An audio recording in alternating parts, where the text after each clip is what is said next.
Are you so busy managing the emotional relationships that you don't have the energy to think the thoughts you need to think to go where you need to go? Emotional resilience. I think this is one of the things that if you can develop this, again, it doesn't mean that you have some superpower to ignore your emotions, but you understand facts over feelings. You understand just because you feel something, even though your feeling is real, doesn't make it right. It doesn't mean that, okay, if I feel like I'm not enough, then I'm not enough. And emotional resilience, just simply, emotions come up and you don't cave to your emotions. It is impossible that offenses should not come to you. Something someone is going to say is going to offend you. You got to learn how to deal with it, because not being offended is unachievable. It's not doable. There are no exemptions from it. It's going to happen to you. It's not possible to escape it. Most people are governed by their emotions. They're having a heart experience in a head fight.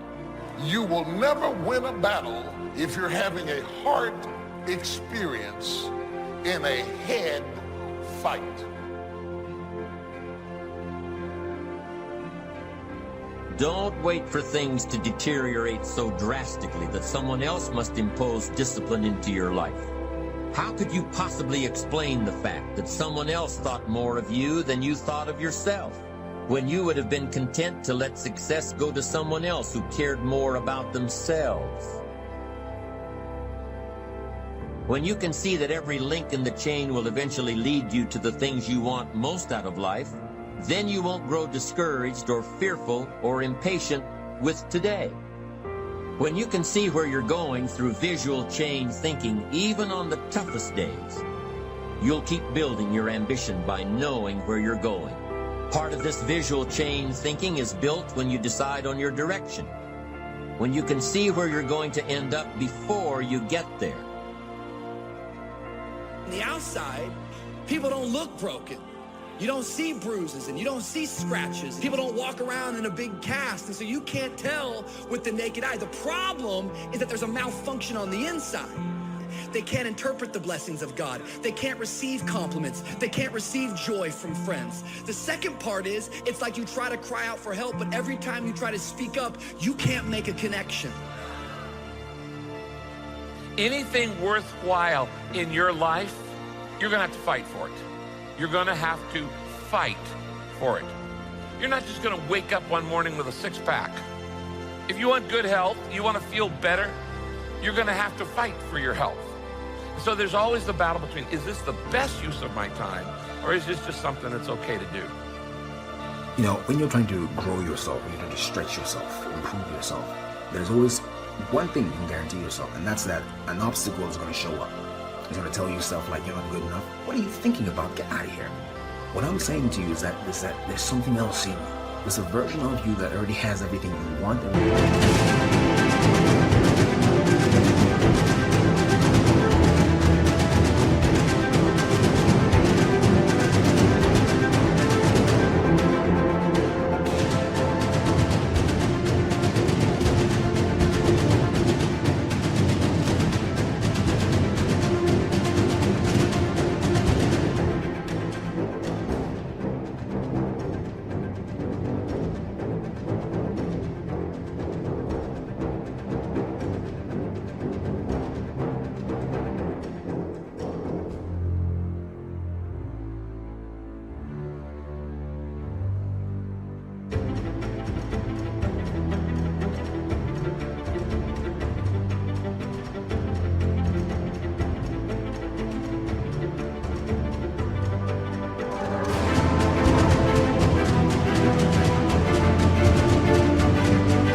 Version of you that can pick yourself up, get out there and live again.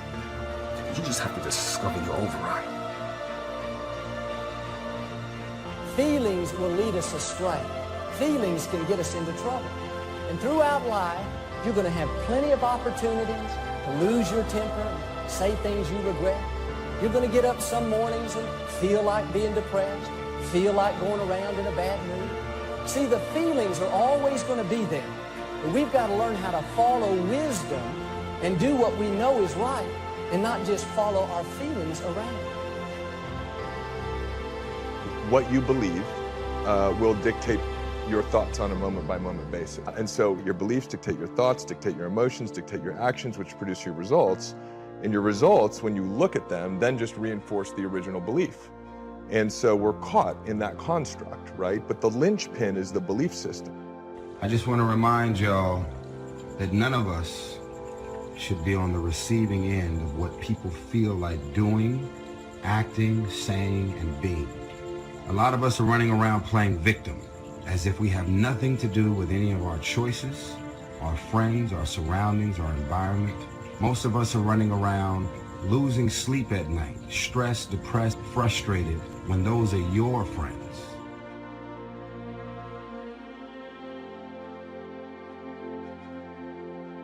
Most of us don't grow until you hear the word no. What is your bottom line? If you don't have a bottom line, it's expected of that man or that woman to continue to cross the line. Most of y'all claim to have a bottom line, but as soon as that person says or does the same thing over and over and over, you give them a pass. So then they just keep taking advantage of you. What are you doing now? You're still here breathing. That means you've got some more to give. Doesn't matter how old you are, doesn't matter about where you are, doesn't matter about what you have. Life is about growing, it's about being productive, it's about stretching, it's about challenging yourself. So you start looking around and decide, hey, what else do I want to do? What got me here? What worked? What did not work?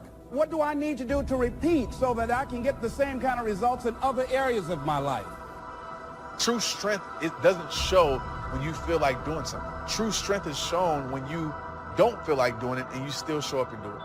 Like, that's when true character is revealed, right? The hard times reveal the true character, not great times. I would start my day off, I would construct my day with being uncomfortable. Why? Because when I conquer that, when I push through that, I know I have no choice but to grow.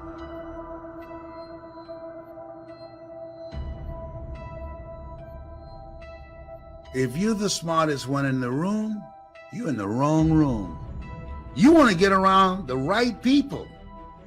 You want to be in a room with people that you can learn from, that you can grow from, people that enhance you, people that inspire you, people that bring out the greatness in you.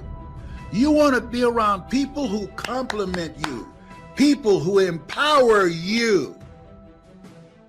It is your own discipline that acts as the magic catalyst to give substance and depth to your ambition, to achieve your own.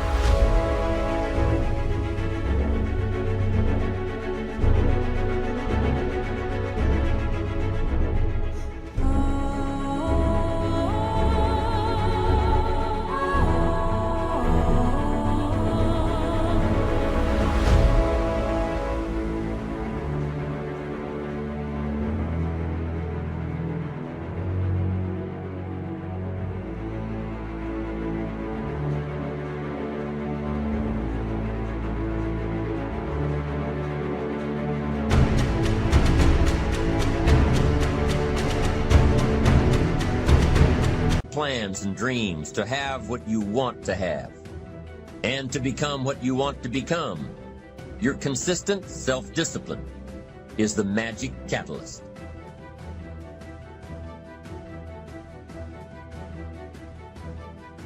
Attitude.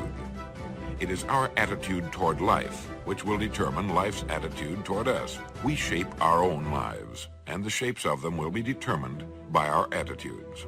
If we take the attitude that we cannot do something, we generally will not do it. An attitude of failure, and we're whipped before we start. That what we receive from life, what we accomplish or fail to accomplish, is due in large measure to our overall attitude. You don't have to settle for the life that you now have. There is more. But in order to have more, you got to be hungry because things are stacked against you. It's the reason that only 1% control the wealth of the world. But there are few people that break through. You know why? They're like me. You gotta be hungry.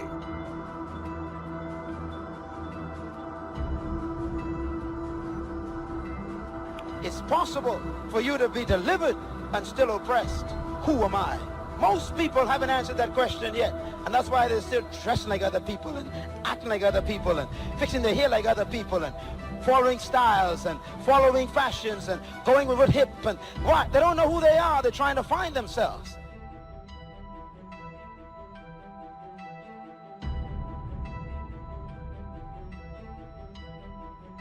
Who am I? Asking that central question in one's life. Looking at your strengths and your weaknesses. Getting some evaluation, determining what it is you want out of life. Self-approval, approving yourself to do the things that you like to do and going after the dreams that you like to go after. And we know when we don't approve of our dreams because of the fact that they stay up in our minds. We don't act on them. We come up with a variety of excuses on why we're not going into action. If you don't love you, if you don't like you, if you don't believe in you, if you're not experiencing the right emotions about you, you bring all those emotions with you to these places you go. Learning the strategies of being happy and fulfilled prior to having all these material things will serve you, because I have so many friends that have accomplished all the material things in their life, and those things made them happy short term, but they're living an unfulfilled destination here on earth.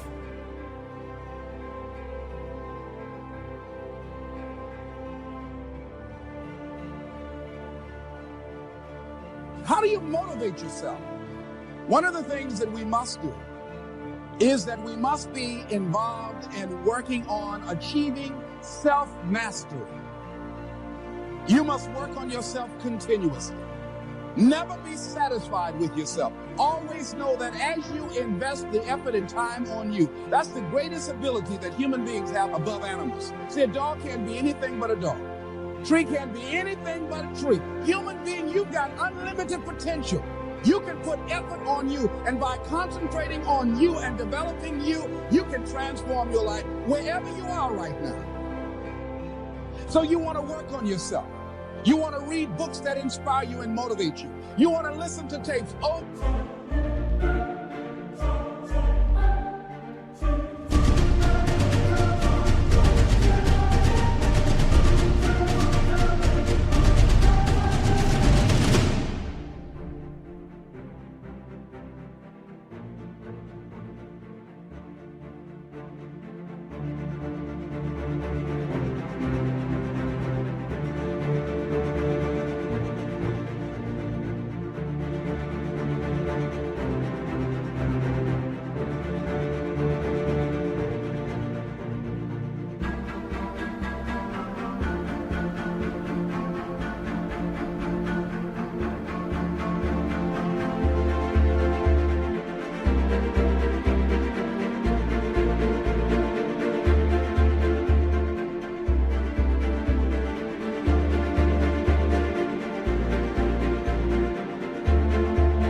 And I suggest that you listen to tapes when you first get up in the morning.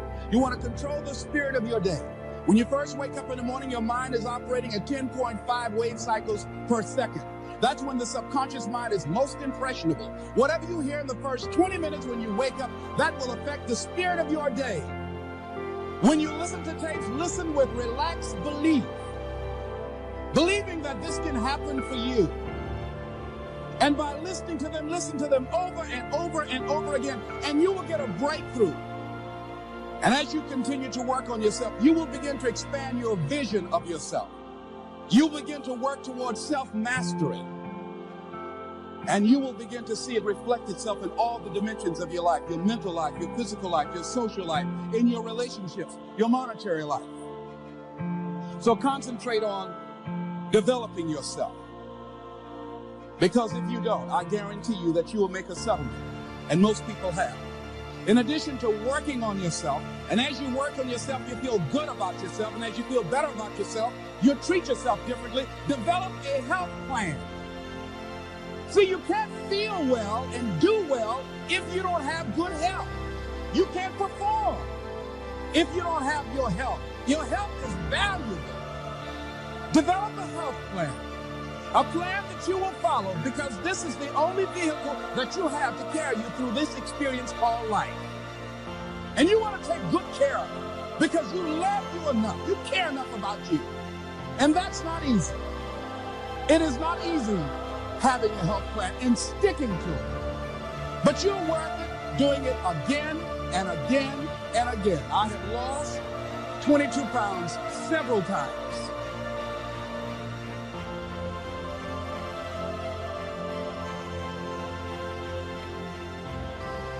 Next thing is, as you take care of yourself, the next key is keys to motivation, to self-motivation. You want to live life with energy and passion.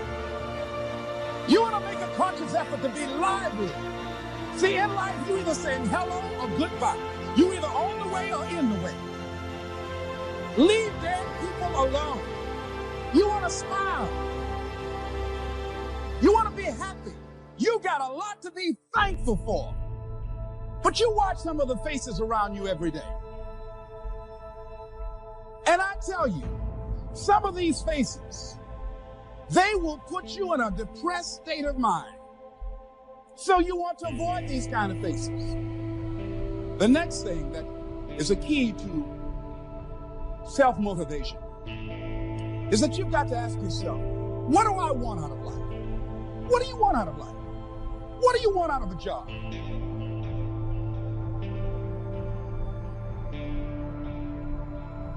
What do you want out of a career? What do you want out of a relationship? What do you want? What gives you your life? How will you know when you got it? What will make you happy? You need to know. You need to start asking yourself some questions. What do I really, really, truly want? And you need to be exact about that.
Be vague. Oh, I just want to be happy. That's too vague. What will make you happy? How will you know when you got it? Zero in on it. Be exact. Be specific. And as you do that, that will stimulate that superconscious mind or the reticular activating system of your mind that will begin to find those things, to identify with it. And once you begin to determine that which you want, take the time to write it down. Don't just think about it. Write it down. That is a subjective process that engages the subconscious mind. Write it down.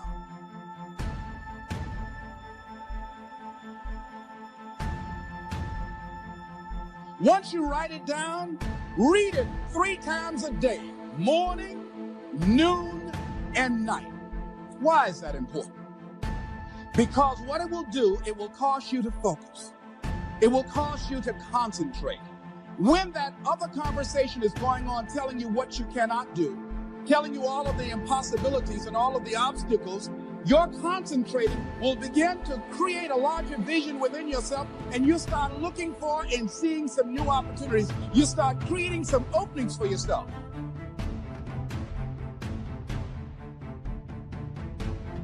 As you begin to read that every day, day in and day out, that will make you focus. That will discipline your thinking. And you'll get all kind of creative ideas. As I talk to you right now, being involved in this immersion process, you're going to create some openings for yourself. You're going to get some ideas. You're going to feel your adrenaline flowing, and you're going to think about something, some idea you had. You say, I want to go back and I'm going to look at that again. from a different vantage point, not from the level of the problem of the obstacles that I encountered, but from a higher vantage point. Because what you will begin to see and to know, as I have talked to the higher consciousness within you, that you are powerful, that you are a miracle worker.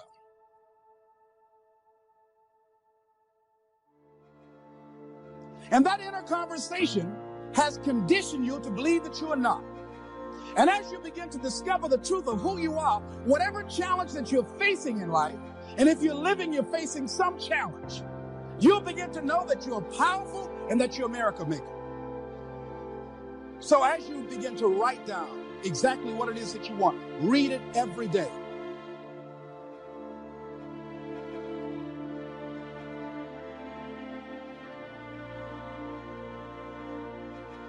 I have had it with parking my car in my cousin's garage because I know the best way to get back on your feet is to miss 2 car payments. I'd had it living like that.